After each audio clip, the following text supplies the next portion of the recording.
යාළුවනේ අදත් ඉතින් අපි වැඩ පොල්ගහවෙල ටවුන් එකේ එතනම් අවුව ටිකක් සාදයි කාණ්ඩු මේ ටවුන් එක මැද්දේ තමයි වැඩ ගන්නේ ලැජ්ජයි කියලාත් බෑනේ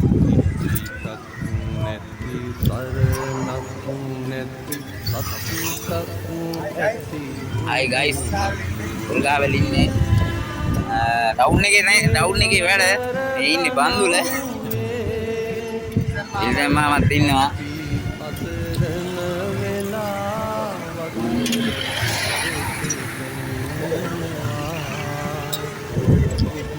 දැන් කියලා ගෙදර හිටියනම් අපිට කීයක්වත් හම්බෙන්නේ නැහැ අපිට කවුරුත් දෙන්නේ නැහැ හොරකම් කරලා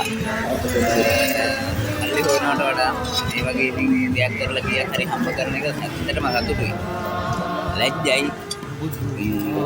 කියලා ලැජ්ජාවට වඩා හොරකම් කරලා දෙයක් ගන්නවට වඩා මේ වගේ දෙයක් කරලා ජීවත් වෙන එක ඇත්තටම සතුටුයි. අපිට තියෙන්නේ මේකට පොලිම තියෙනවා කැලෑ වැහිලා තියෙන්නේ ටවුන් එකේ. ඒක සුද්ධ කරන්න තමයි තියෙන්නේ.